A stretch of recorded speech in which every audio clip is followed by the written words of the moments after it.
Hello friends, welcome to the new episode of my channel. আমি মৈনাক আর আপনারা দেখছেন Mainak explained YouTube channel. তো একটু আগে চ্যানেল থেকে একটা ভিডিও গিয়েছে, সেখানে আমি বলেছি যে তুফান এসবিএফ এর কোন কোন সিনেমা হলে আসছে। আজকে এই ভিডিওটায় আমি বলবো তুফান নিয়ে অনেক আপডেট রয়েছে। সবার আগে যেটা বলবো, মানে থাম্বনেলে যেটা লেখা আছে, আজকে কি অনুষ্ঠিত হবে। আজকে তুফানের প্রেস মিট হতে চলেছে কলকাতাতে। ঠিক শুনেছ, তুফানের বড় করে প্রেস মিট হতে চলেছে এসবিএফ এর মাধ্যমে, মানে এসবিএফ থেকে বড় করে একটা প্রেস মিট কিন্তু অর্গানাইজ করা হয়েছে, যেটাতে যুক্ত মানে সাকিব খান, মহেন্দ্র সোনি, চঞ্চল চৌধুরী, মানে আরও যারা কাস্ট অ্যান্ড ক্রিউ রয়েছে প্রত্যেকে যুক্ত থাকবে কিন্তু এটার মধ্যে।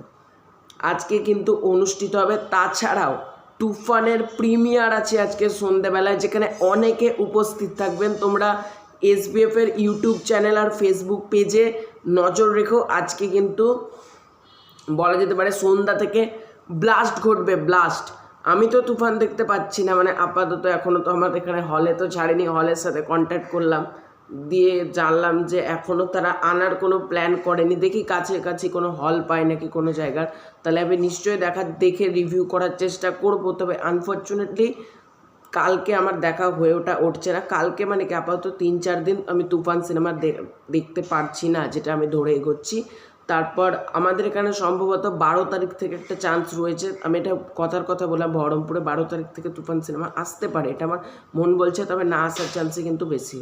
ঠিক আছে, তো এবার তোমাদেরকে বলি, তুফানের আজকে প্রিমিয়ার রয়েছে। তুফানের সার্টিফাইড হয়ে গিয়েছে সেন্সার থেকে, এবং সেন্সার থেকে সার্টিফাইড পেয়েছে এ সার্টিফাইড হয়েছে তুফান এ। আজকে তুফানের সার্টিফিকেশন এবং 18+ সার্টিফিকেট পেয়েছে। এবার দেখো, অনেকের বাংলাদেশি ভাই বোনেরা ব্যাপারটা ক্লিয়ার নাও। তোমরা হয়তো ভাবো যে সিনেমাতে কোনো অ্যাডাল্ট সিন থাকলে বা খারাপ দৃশ্য থাকলে বা হয়তো কোনো গালাগালি থাকলেই হয়তো সিনেমাটা এ সার্টিফাইড হয়, কিন্তু ব্যাপারটা সেরকম নয়। সিনেমাতে যদি অত্যাধিক ভায়োলেন্স থাকে সেক্ষেত্রেও সিনেমাটা কিন্তু এ সার্টিফাইড হয়, মানে প্রচুর ভায়োলেন্স ব্রুটালিটি থাকলেও কিন্তু এ সার্টিফাইড হয়।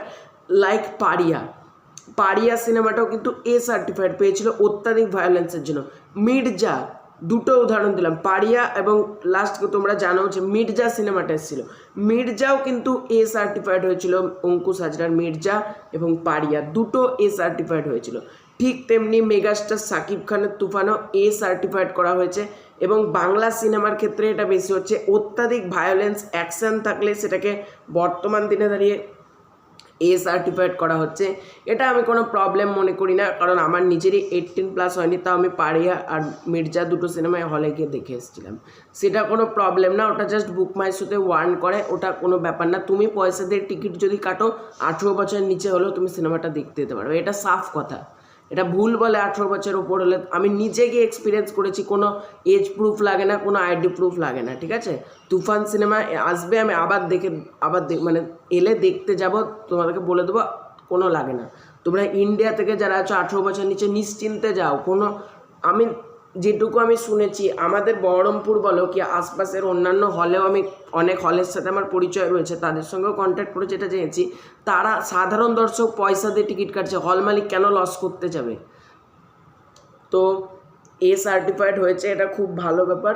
আনকাট সার্টিফিকেট পেয়েছে, এ সার্টিফাইড। তো তোমরা কিন্তু নিঃসন্দেহে তুফান দেখতে যেতে পারো। 18 বছর ওপর সেন্সার থেকে বলছে, বাট তোমরা 18 বছরের নিচে হলেও তুফান সিনেমাটা দেখতে যেতে পারবে। এটা আমি তোমাদেরকে সাফ অ্যান্সার দিয়ে দিলাম, যেটা যে অ্যান্সার অন্য ইউটিউবাররা দেয় না। আমি তোমাদেরকে রিয়েলিটি, বাস্তব কথা তোমাদেরকে বলে দিলাম। তো আজকে তুফানের প্রিমিয়ার রয়েছে সন্ধ্যাবেলায়, সেখানে আজকে একটু ভিডিও বেশি আসতে পারে চ্যানেলে। নোটিফিকেশান না গেলে চ্যানেলে একটু নজর রেখো। তো বাই বাই।